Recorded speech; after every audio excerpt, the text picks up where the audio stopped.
Greetings, metalheads, and welcome to another edition of the Friday 13th YouTube channel. Today, I've got a fantastic interview for you by German guitarist Axel Rudi Pell. Now, this is the second interview I've done with Axel. He's about to release his new album on the 14th of June. It's called Risen Symbol, which is the most impressive album and strongest album he's ever done. I'd like to thank Axel for doing this interview. I'd also like to thank Andy Turner for setting it up. So, folks, please leave comments, please share, and enjoy this interview. Thanks again for watching. My interview is coming soon. Hi. How are you? I'm great, thanks. But very busy, several things to do, but anyway, who cares? Huh. Yeah. Do you remember we did an interview a couple of years ago? Yeah. Yeah, how's things been with you since the last interview? Oh, busy. Like this year is probably the busiest year I've ever been in my whole life. Interview after interview, so many things to do. I don't know where to start. Wow, congratulations on a fantastic new album, by the way. Thank you. Nice background. Yeah, it's going to get better. So I'm going to ask you some warm-up questions first, Axel. Just the last time you released Lost XX111, how successful was that for you? Because I didn't get a chance to interview for that album. Wow, that was really successful. We entered the German official top 100 charts at position number 2, which was the highest entry we ever reached, in my whole career, including Steeler. And it was awesome, It sold very good. Actually, the downloads and streams were phenomenal. So, yeah. So did you have any favorite songs from this album, the album that was released? Let me think. Was probably the title track, which is very good, I think. Has a very good Led Zeppelin kind of riff in there.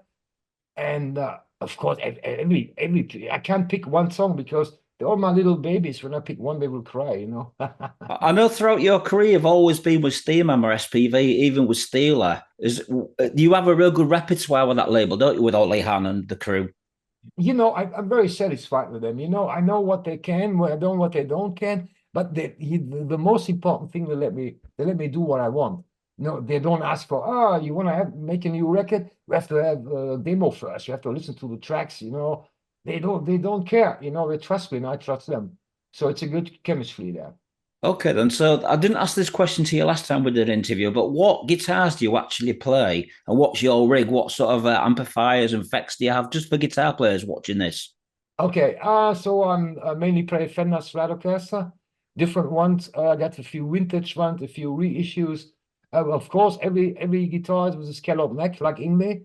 I've got 3 of Yngwie's guitars. They're great. They sound great, and they play great. I got a Ritchie Blackmore guitar, the Smoke on the Water model, which was, I think, cost me 8,500 euro or whatever. I can't remember. But they're all great Fender Strat, and I play Engel Powerball 1, sometimes Powerball 2, depends on if you're playing the festival, they don't have the 1, I play the 2 too. And they're great. I love the amps. And of course, in the studio, there's a combination of my sound of the Engel amplifier with a microphone, of course, out of Engel boxes, cabinets, and it runs through my Pod XT. It's a little kind of effect thing where I programmed my sound in there. So it's a combination. Sometimes it's more the Pod XT, sometimes it's more Engel, depends on the track. Okay, then. So are you endorsed by any of these companies now? You must be endorsed by them, being around for so many years. I've been endorsed by Engel, yeah, not by Pod XT, because they don't build this little machine any longer. I think I bought this 25 or 30 years ago, so they quit. It's an analog thing, but anyway, who cares? No, but I'm endorsed by Engel amplifiers, and I got a good deal with Fender too. Yeah. Right. Okay. So how do you get that special tone on your guitars? You have your very distinct sound, don't you? How do you get that sound? Eddie Van Halen once said it, and he probably is right. The sound is in your fingers. I can't describe it because when any guitar player, I give them my guitar, my equipment, it sounds different because I don't know what it is. Maybe it's a skin. I don't know. Because I'm a genius. No, I'm kidding. No, Do you actually play guitar with like Yngwie Malmsteen where he has the fretboard dipped out, or is it just completely? Yes. Yeah. The same with every guitar. I think I have one Hendrix guitar which doesn't have it, and I got a regular Strat which doesn't have it. No. So, but most of my Fender Strats are scallop neck. Yeah. Right then. So if you had to describe who you came close to, would you say Yngwie Malmsteen, Richie Blackmore, Udi John Roth, Michael Schenker. Would there be some, and Jimi Hendrix? Would they be the sort of the main influences of your guitar playing? Of course, you know, when I started to play the guitar, the main influence was Richie Blackmore. I saw Deep Purple performing on TV. I said, fucking I buy and say, what the fuck is that? You know, that was brilliant. You know, he threw the guitar around in the air, the magical aura. And of course, he played a Fender Strat. And then I said, Jimi Hendrix got the same guitar. Oh, it's a Fender Stratocaster. I think I have to get one once in a lifetime. I don't know when, but anyway, who cares? So yeah, that's my main influence. I saw UFO performing with Michael Schenker and Paul Chapman. That was my first rock concert ever. That was in July of 1974. That you could see I'm a very old guy. I'm an old fart. Who cares? So that was my very first show. I think Schenker was 18 at the time or 19. I don't know. So it was a great show. That was my first experience, you know, being in the audience, and it was wild. Later, I discovered other bands like Uriah Heep and Thin Lizzy and what else? I don't know, Judas Priest. Yeah. Yeah, I think my first concert I ever went to, I was 10 years old, was Blackfoot. Oh yeah, good band. Was it with Ken Hensley on the It keyboard? was the Marauder tour. It was the original lineup. Oh, okay, cool. I think I saw Blackfoot as the opening act for Scorpions in 1982, as far as I remember. Yeah, Right. Rick So Radloff. Yeah, so all these guitarists that you're influenced by, how many of these people have you actually met? Oh, I think everybody. A part of Hendrix, of course. I was too young to went to his show. Unfortunately, he died a long time ago. He died in September 1970, so it's a long time ago. I met Richie Blackmore, I met Michael Schenker, I met Uli John Roth, and they were nice guys and they're great musicians, you know. Have Several you times I met have them. you actually ever thought of doing anything like the G3, but like Uli John Roth yourself and another German well-known guitarist? Have you ever thought of doing something like that? You know, when I got the request for it, I probably will think about it. You know, Uli John Roth once gave me a call. It was in, I remember it, 14 years ago, 13 years ago, 15 years, I don't know. He said, Axel, it's Uli here. I said, hi, Uli, how are you? I'm great, but I plan a Hendrix night in a museum in the stage. You want to show up and play a few songs? I said, Uli, who else can do it better, Hendrix, than you? I think I'm at the wrong place. No, I want to do 2 songs, Deep Purple songs. And you're the main guy. I said, okay. And I played with him. So we did a small rehearsal in the afternoon. And I played 2 songs. It was Black Knight and Mistreated. And these 2 songs, 45 minutes. We couldn't find an end. You know, it was playing solo, another solo, another solo, another solo. And it went on forever, you know. But anyway, who cares? It was fun. And when you've got a really strong repertoire with Johnny, Freddie, and Volker, you guys have been together for such a long time, especially Volker. He's been with the band since the beginning. How does this Right. chemistry work with you guys? What's the bond? You know, I pay them big money. No, the chemistry is right because, you know, we're still together after this long time. And Johnny's there since 26 years. Volker I know since 1978. Ferdy's there, I think, as long as Johnny. And the last guy, the new one is Bobby. He's there Yeah. for 11 years, you know. But, you know, the chemistry is right. We're all on the same musical length. For example, Bobby and I, we totally have the exact music taste, you know, exact taste for music for any band he likes. I like not 100%, let's say 95%, you know. And the chemistry is there, you know. When I write songs, I hear Johnny singing it in my head. When I write it, you know, it's perfect. Good combination. Yeah. Okay then. So how many have you ever thought of doing a live DVD, or do you think it's something that's not necessary these days? Not necessarily, because you know there's so many guys who pulling up a cell phone in the audience, filming every shit, and it's on YouTube or anywhere else, you know. And I think that the market for DVD or what is over, you You know. think so? Yeah, I think no one's buying DVDs anymore. Do you have a DVD player still? Yeah, I And do actually. Yeah, I that's do. even better. Yeah, I'm Even going. I'm better. going to talk about this in a minute. Great. I love that record. It's awesome. You No, know, I know what you say. I mean, I've got a DVD player still, and I still do watch them. But a lot of these yeah, bands are doing like live, like Rock Hard and Wacken, and just yeah. televising it all these days. You know, I have a Blu-ray player. Of course, it plays DVDs too. But you know, I don't watch it any longer. I don't know why. Maybe I lose interest. I don't know. You know, when I want to watch a video that I put on YouTube, or they have everything. Yeah. Yeah. So the new album, Rising Symbol, absolutely fantastic, Axel. The first song is brilliant. It's a really good kick in the ass song. Thank you, I love you all. I've just reviewed the album actually, and I've give it 5 out of 5. Wow, that's great. Maybe So can you give 6 out of 5? No. I'll try. I don't think it's going to work, but I can give it a go. Thank you very much. Just talk to me about the new album. Just talk to me about the new album. Where was it recorded? Yeah. It was mainly recorded, apart from the vocals, in the studio of the band Blind Guardian. It's another German band. Yeah, I know those guys. Yeah. Yeah, they had their own studio, and I was there with my recording engineer. He came from Berlin, and I recorded it there. Bobby came over, played the drums here, Volker the bass player, the keyboards, myself, and then we put it on a server for Johnny to sing. He sang it in his own little house. He has a special room in there where he recorded. No, it's not a real studio, but he has all his equipment there and a microphone and stuff. Because it's I don't have to pay the cost for the flight. This motherfucker is only flying business first. It costs me a fortune, So it's better when he sing there. He can sing when he want.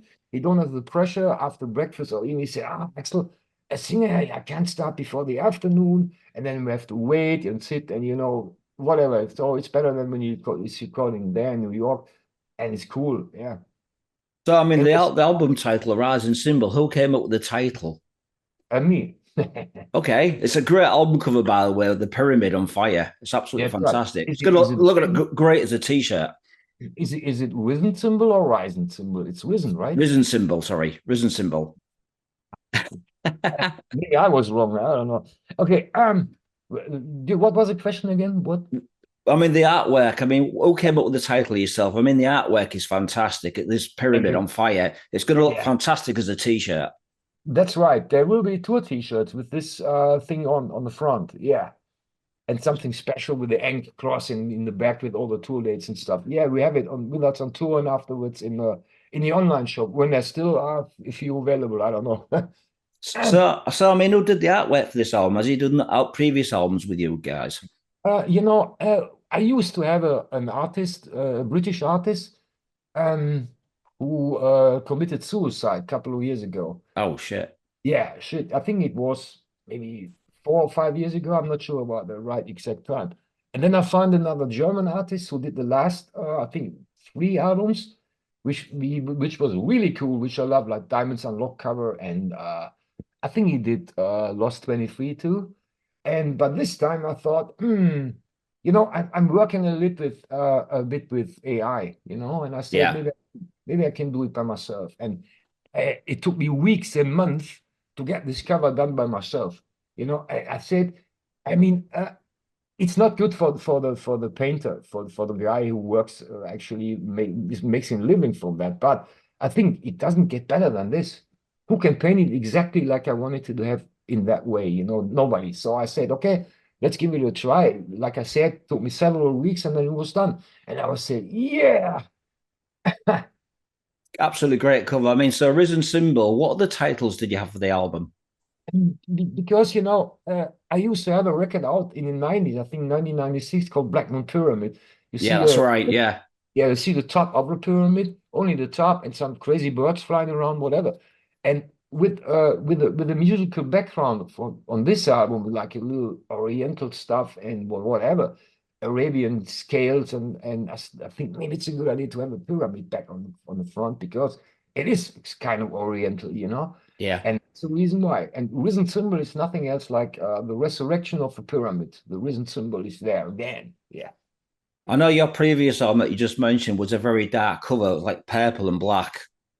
Yeah. Is this like a part 2? Like a resurrection of the previous album cover? And no, I don't think so. No. Right.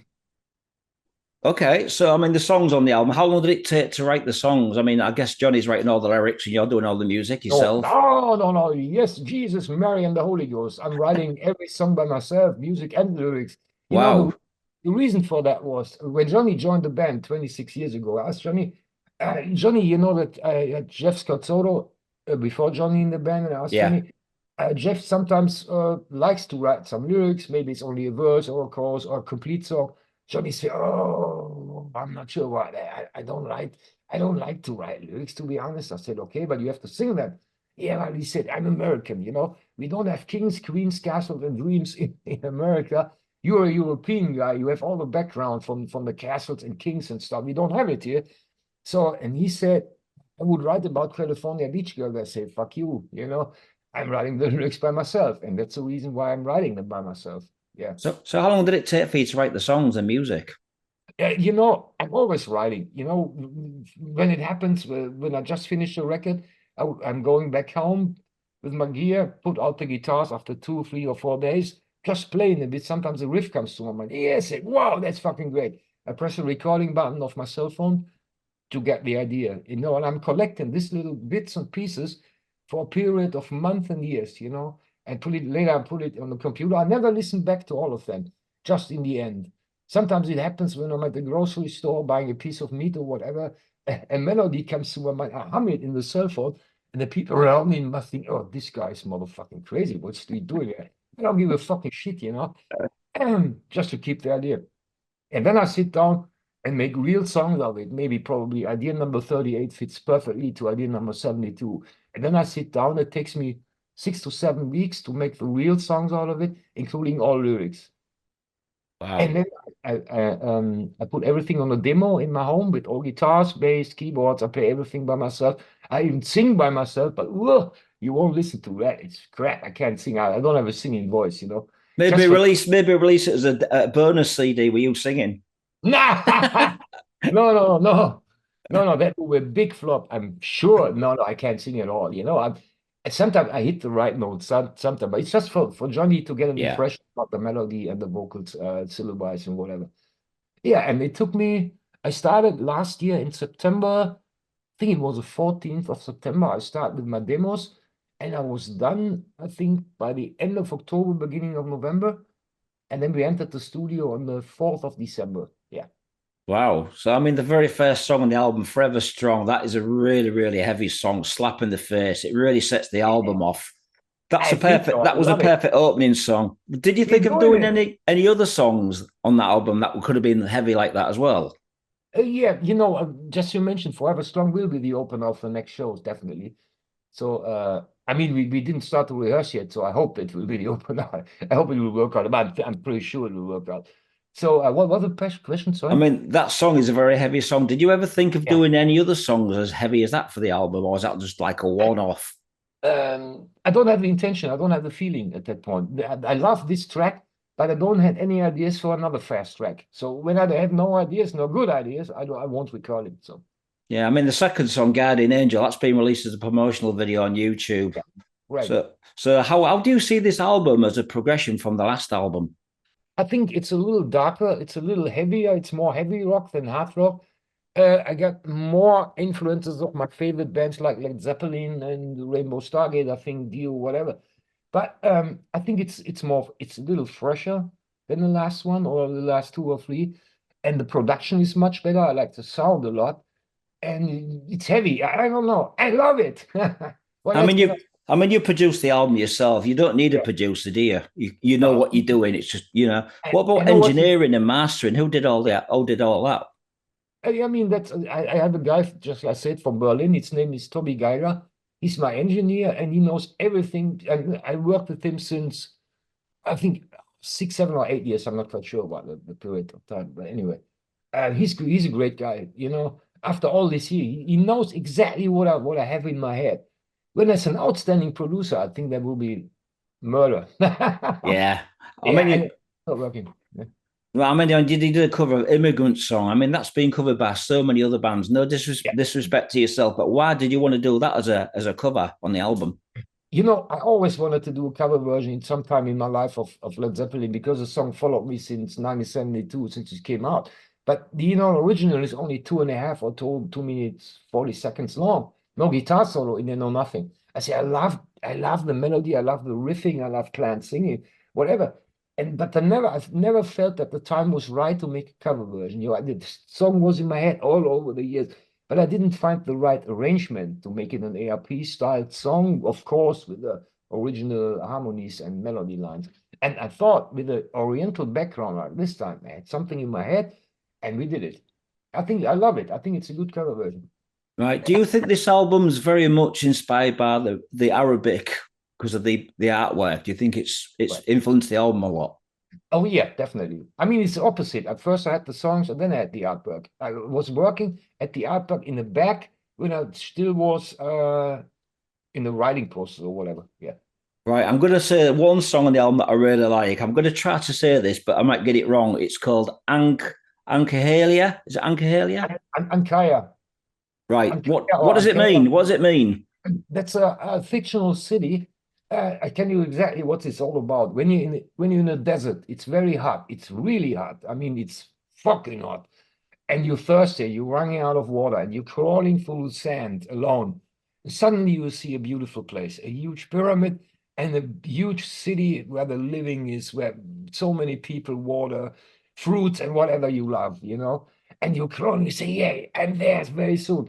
And when you're there, you recognize, oh, it's a Fata Morgana. It's not there. It wasn't real. And then you have to leave Ankara again. So that's what the track is all about. Basically, it's Mirage. Yeah. It's a great song, Axel. It really is. It's very Eastern. It's got a very vibe to it. It really does go with the artwork for the album, that song. It really does set the album cover off. Right. Yeah. I mean, there is a couple of songs on here. There's one song on there that kind of reminds me of Black Sabbath, something from the Thai album. Okay. Got a very Black Sabbath, Tony Martin vibe to it. Which one? Do you agree? I think it could be Taken by Storm or Hell's on Fire. I think maybe Taken by Storm. Yeah. Right. Could be. There are 4 or 5 different rhythm guitars in there playing different things. And it could be a Thai album, right? Or this era, right? Okay, then so moving on. What's the reviews you've been getting from the press and the reaction from the fans? You know, my record company sent me emails with lots of reviews. I don't have the time at the moment to read them all, but most of what I see, what I have seen right now, they're all enthusiastic about it. Said best album we did. I said I can agree. Great, thank you. Yeah, I definitely agree. It's definitely the best album you've done. Question is, how are you going to make the next album better after this? That when somebody does an album as good as this, it's very hard to compete with the next one. You know, I'm a genius. I can do everything.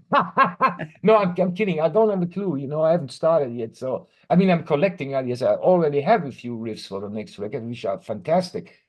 I don't know if it's better or worse than this one. I don't have a clue. But this is the one I really love. So when we're going to see you guys touring, I know you've got some tour dates coming up around Germany later on this year. Any plans for anywhere else? You know, we're starting actually the first show this year is on the 13th of July in Bulgaria, the festival. We're co-headlining. Unfortunately, Deep Purple are playing, but the next day, and we're leaving. We have to leave again. I think we're playing with Mr. Big, and Vandenberg is playing before us. I don't know. Anyway, we're doing a couple of shows. We're doing the famous Wacken Festival in Germany again on a big stage in front of 4 million people.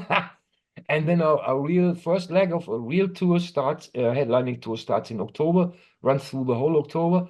Then we're doing a break, 3 or 4 months, and then we're coming back on the road with the second leg on between January and April next year. And I really hope that we are able to play the UK this time. You know, but it's so weird. You know, I told 2 things. First, the Brexit.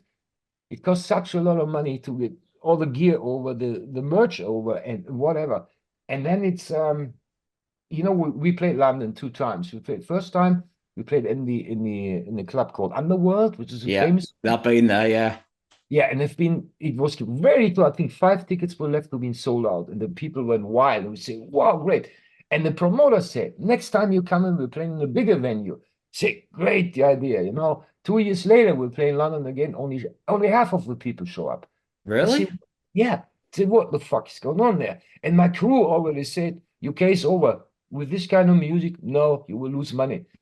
And then we tried to get that was a couple of years ago. And then we tried to be back in the UK. I asked my concert agency, my German concert, I said, try to get us a good venue and a good deal and find a promoter.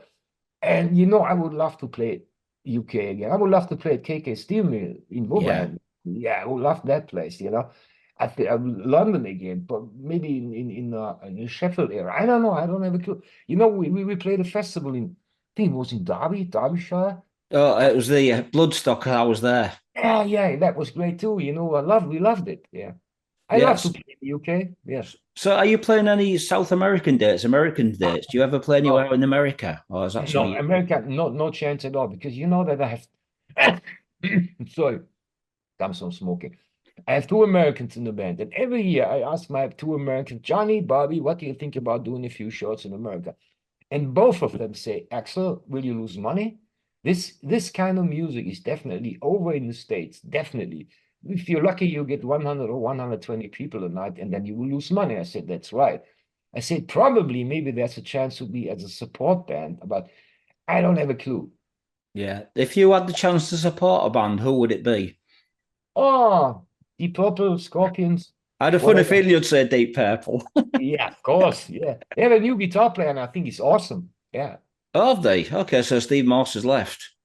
Oh, yeah, yeah. They have Simon McBride is his name.